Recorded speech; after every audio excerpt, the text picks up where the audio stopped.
And on the 8th day, God looked down on his planned paradise and said, I need a caretaker. So God made a farmer.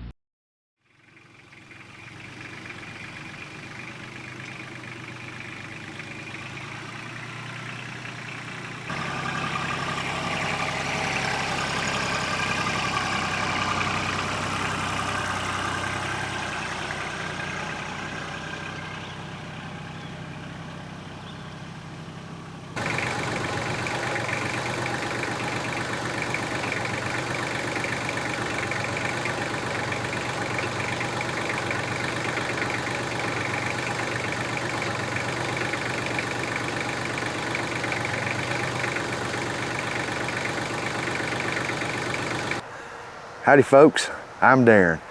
Welcome to 8th Day Chronicles here at Cross Timbers Farm. Hay day! Our first hay cut of 2025 season. I've been anticipating this day for months. Of course, we look forward to hay season. Soon as one season ends, we're ready for the next one, but we got to go through, you know, fall and winter and early spring and all that. But the work in the hay never ends. We're always doing some kind of soil amendments or something. Today we're cutting our test plot. It's a gamble. If you're a hay farmer, you know exactly what I'm talking about. The weather, especially this time of year in the spring when we have the days warming up some and we have these rogue storms that blow into the evenings, thunderstorms, pop-up showers. Our forecast, I've been watching it really close, as do all hay farmers when it comes time to cut. And our forecast looks really good for today. Basically 0 chance the rest of this evening, and it is late afternoon, early evening.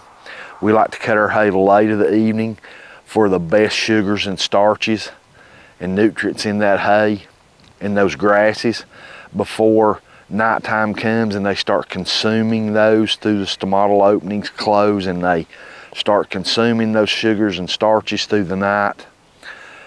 So we like to cut late of the evening for the highest levels we can get. The rest of this evening, they're saying 0. I got a bee buzzing me. Not a bee, an insect. I think it's a yellow jacket. 0% chance the rest of today, the weather forecast says. Tomorrow, cloudy. And today's a Tuesday.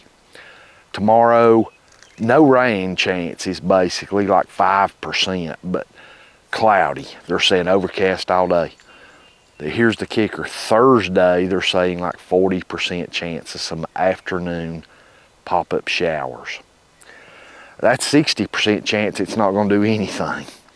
And then Thursday, well, that was Thursday, and then Friday and Saturday, they're saying some chances of some showers Sunday. But that gives us 5 full days for dry down. And with steamy hay, we're going to need probably 5 days because this is first cut and it's in the reproductive stage. It's going to be steamy. Not as steamy as last year because we're cutting it at a good time where we've reached that good middle of the road, stem versus leaf. And for first cut, no matter what you do, you're going to have some steamy hay. If you cut where you're going to get any volume at all, you're going to have some steamy hay. And so that's just the nature of first cut. We accept that and deal with it. First cut can be just as nutritious as second or third cut if it's cut at the right time. I've seen that with my own eyes through lab results on our hay tests. So, yeah, a little more fibrous with the stems, but still the nutritional TDN and all that, crude proteins still up there. So, we're going to cross our fingers and when we bow our head and talk to the good Lord, we're going to ask for some, if it's His will, for the rain to hold off till we're able to bale this hay. That our only iffy time is Thursday 2 days from now, like a 40% chance. And then again Saturday, like a 28% chance or something like that's what it's saying. Those chances are not quite high enough for me to say I'm going to wait. So you're taking a gamble no matter what you do with getting rained on hay. So the chances look pretty good. This needs cut, this test plot, and we're going to cut it. It's small acreage. This is our test plot. That's what we do.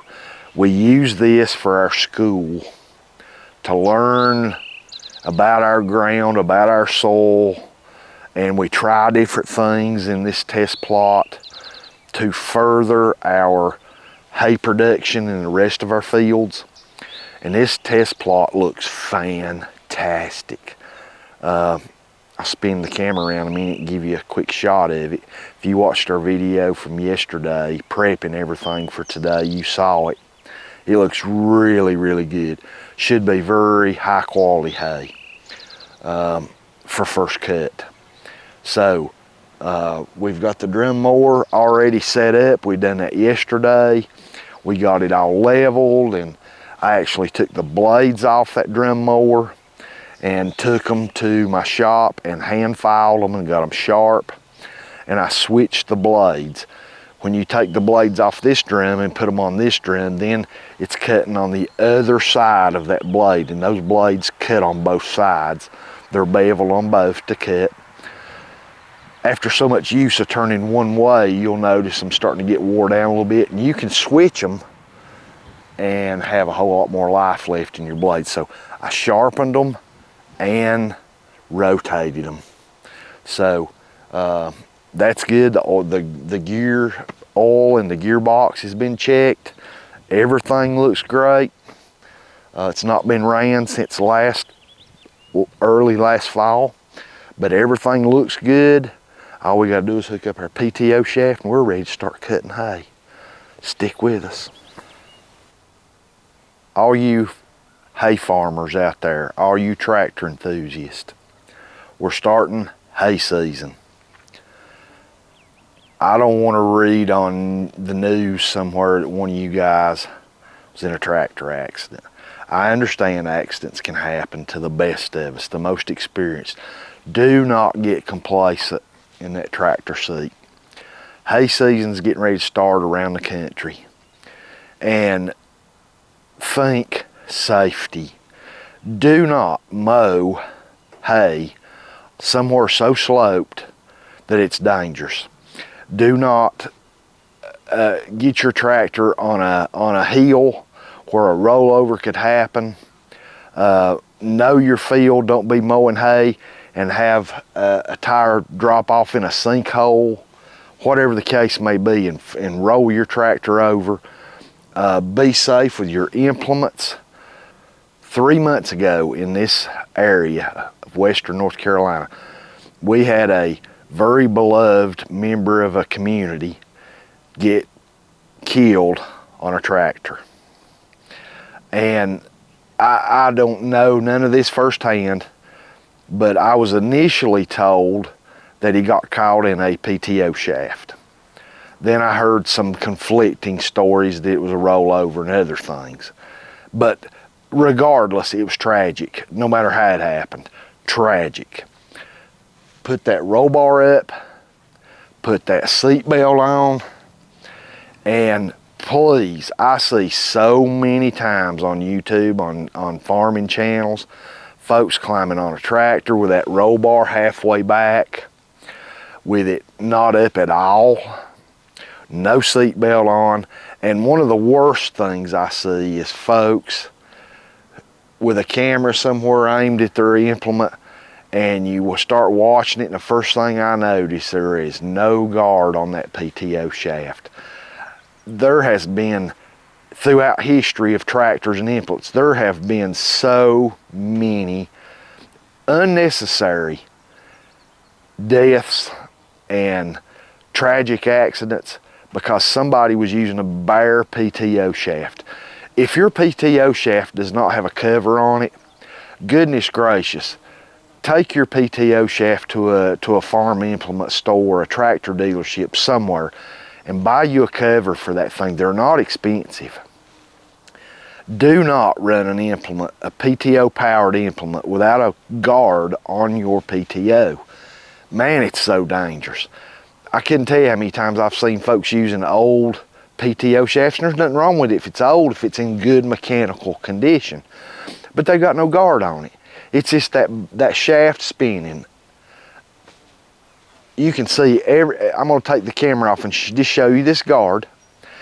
Every implement that I own that uses a PTO shaft has a working PTO shaft guard on it. Up at the universals and along the shaft, both of them, and they're chained where that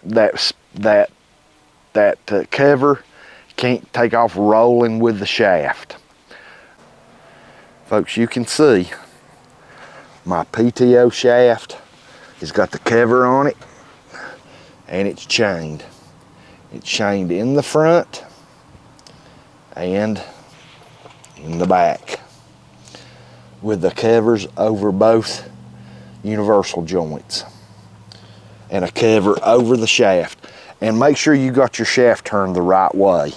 You'll notice the end that slides out, the smaller diameter shaft, goes toward the implement. The outside of the shaft, the bigger diameter, goes toward the tractor. Put that cover on, chain it where it can't spin to, and use it. Goodness gracious, that is an accident that is so easily preventable. And don't allow anyone around that PTO shaft while this implement's running.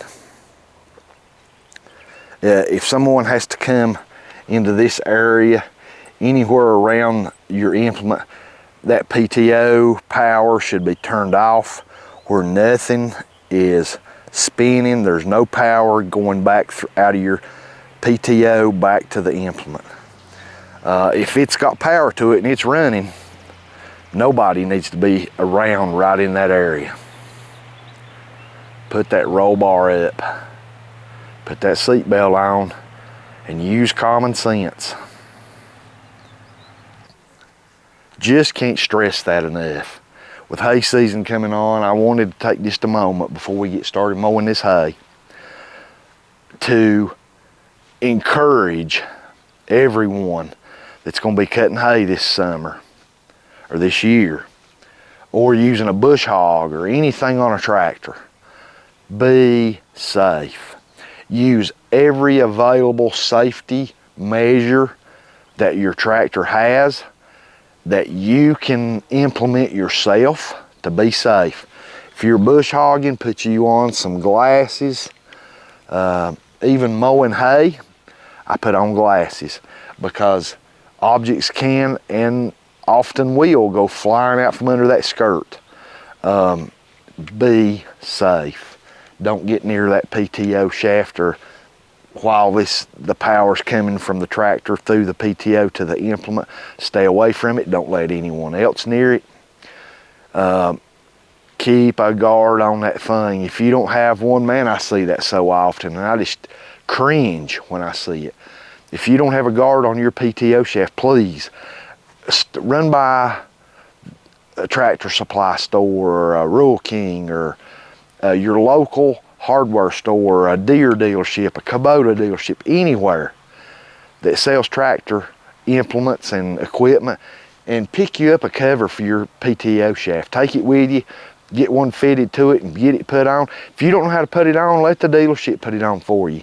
Do something. Don't leave that thing spinning with no guard on it. All right, I'm off my soapbox.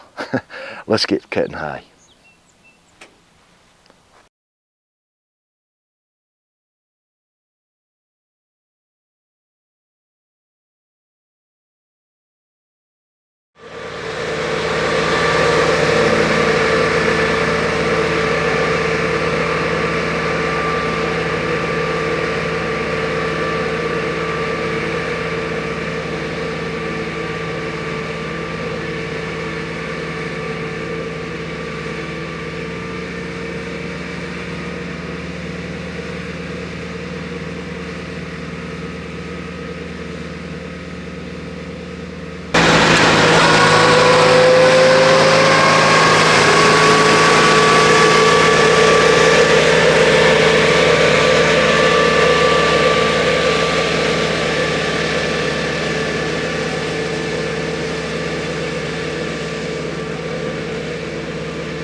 we stopped the tractor, quit cutting hay, just a few minutes. First time we've used our drum mower this season. And I've made about 4 passes on this test plot, and I wanted to get off and look at the hay and look at the cut quality. And it's kind of hard to tell when the hay's down on it. The best time to look at your cut quality is right after you finish baling. That way the field's clean. But from what I'm seeing, man, look at this hay. Look at all that orchard grass. Boy, is that some fine looking hay. Okay, from what I'm seeing in this cut, it's not 1 thumbs up, but 2. We're at 2 spacers on our drum mower. We left it that way most of all last year. We cut our first cut last year at 6 spacers, and it cut high. And when we cut the second cut on the test plot at 6 spacers, well, if you've not seen that story, go back in our playlist and watch adding spacers to increase cut height on your drum mower video. We have a video explaining all that. Cut quality, 2 thumbs up. It's cutting really, really good. Tractor is running like a well-oiled machine. The drum mower's running like a well-oiled machine. It's a beautiful, beautiful May day, early May, first week of May. My goodness, this is the day the Lord has made. Let's rejoice and be glad in it. Goodness gracious, what a beautiful day. And we're cutting hay. Love it. This is one of my pleasures in life, cutting and the hay process. I love it. My favorite process is probably tedding. And we're probably going to ted this out this evening. You can see how that drum mower kind of leaves that like in almost like a windrow. It's just the nature of a drum mower.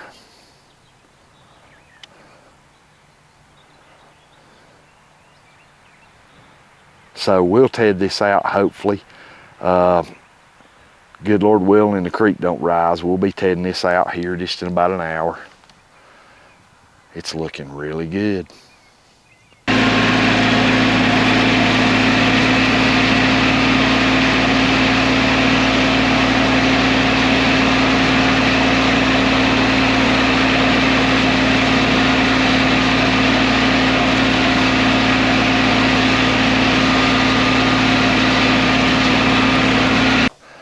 You know what, folks?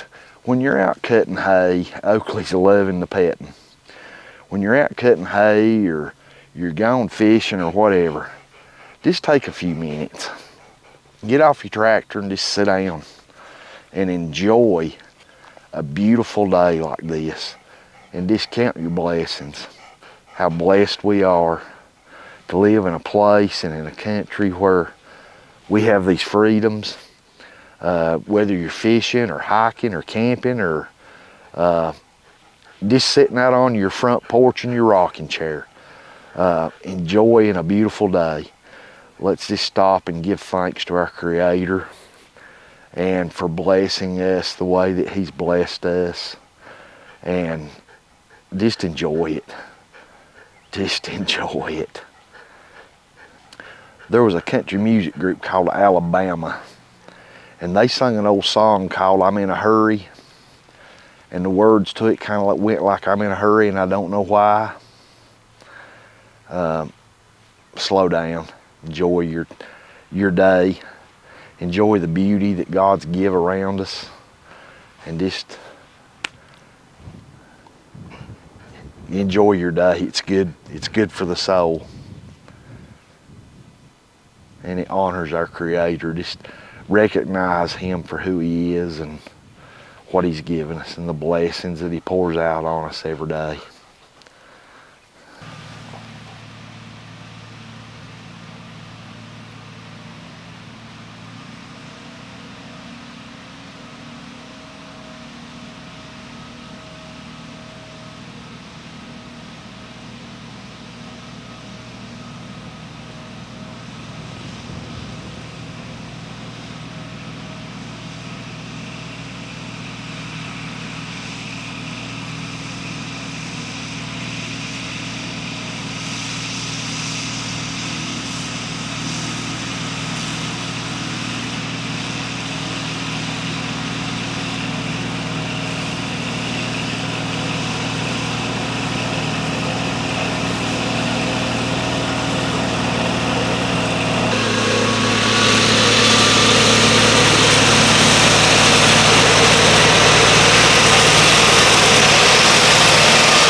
First cut of the year's done.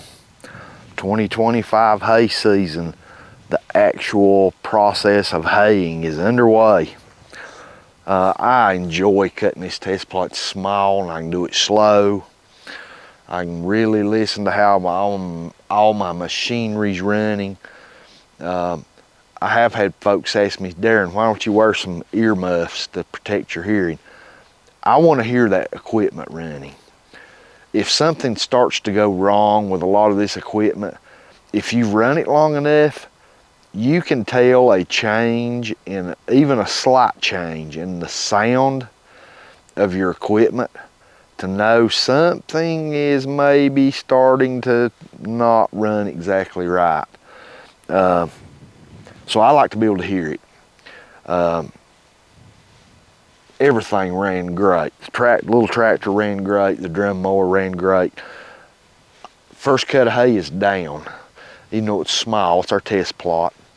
I still enjoy it. And we get some real high quality bales of hay off this little test plot. The volume's not a lot. For the acreage, it does really good. 3/10 of an acre, it produces really well for the size it is. It's all relative, but I enjoy cutting it. I enjoy working this test plot. I enjoy doing soil amendments and trying different things here. I enjoy cutting and baling it because it's small. I'm in no hurry. Take my time. Okay, let's get this drum mower blew off real good with a leaf blower. Get the PTO shaft put back in the barn. Take this drum mower and park it under the equipment shed, and let's get our tedder hooked up. Let's ted this out this evening for you.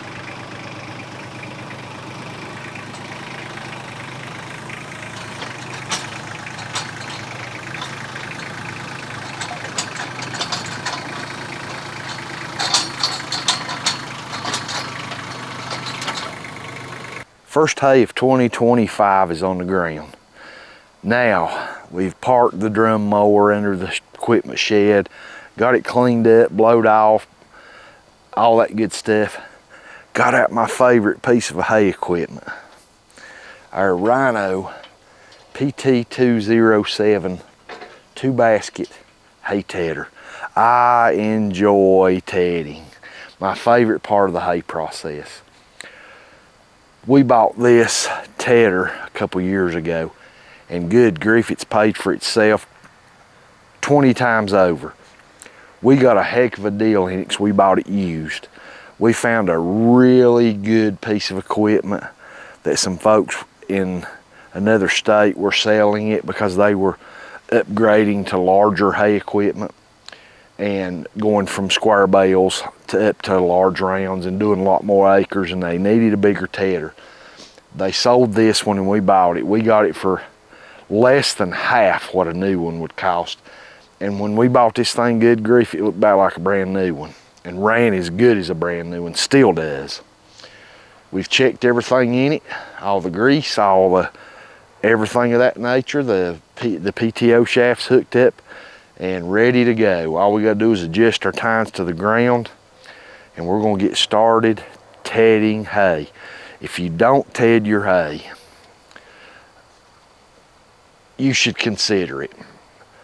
Do some research on stomatal pores or stomatal openings in hay grasses and what happens with those stomatal openings when the hay is left covered. You can see how a drum mower kind of cuts into a windrow. Those drums spinning opposite kind of make the hay kick out in a what you might call a semi-windrow behind the mower.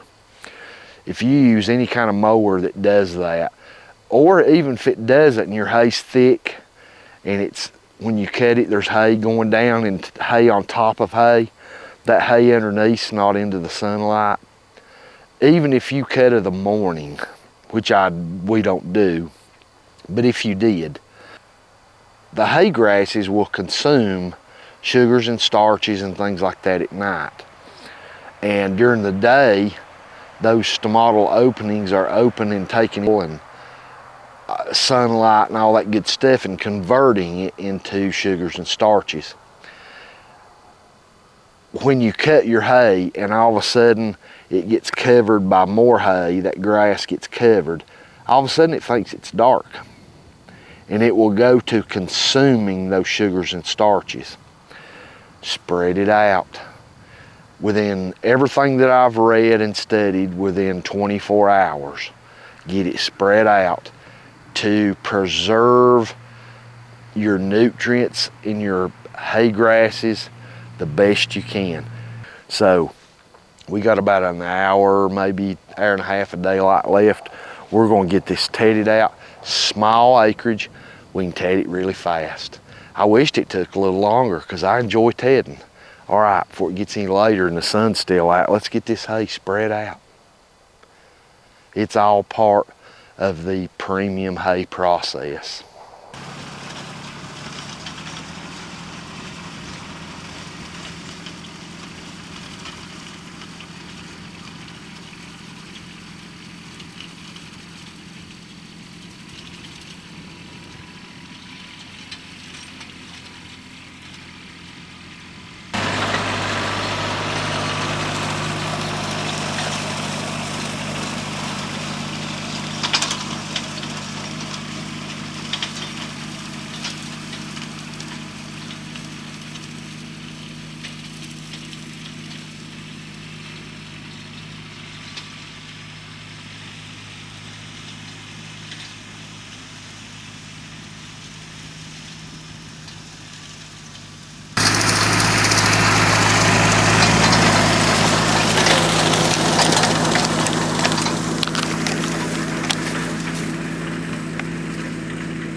Okay, first tedding's done. I really enjoy tedding. Have I said that before? Beautiful day. Our first cut, small acreage, but everything went smooth as silk today. The PT207 Rhino tedder, that thing's a gem. Really like it. The Kubota, I can't say enough good things about this little tractor. And I've said it before, I'm not color loyal when it comes to tractors. I like orange tractors, I like red tractors, I like blue tractors, I like green tractors. It's a tractor, I like it.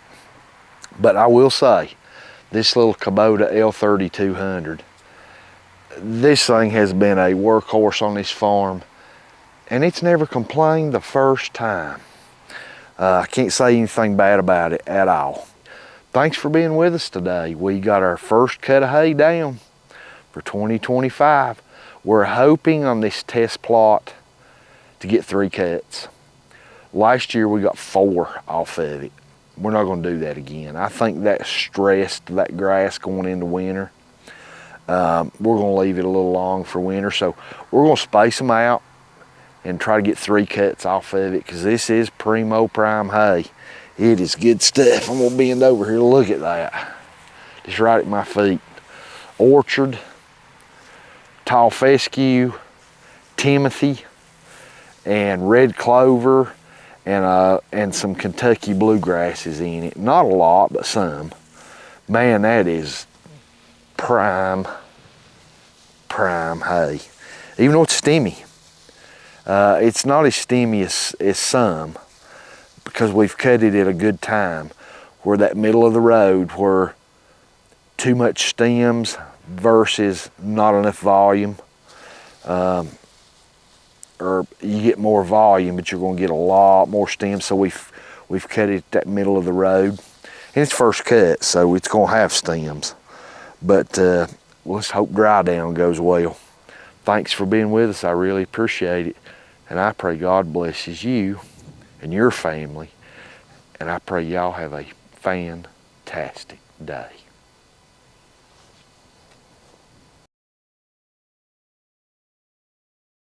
Oakley, what you think of this hay? Huh? Do you think it's good hay? Do you? Do you think it's good hay, or do you think it's bad hay? You think it's good hay, don't you? You're a good girl.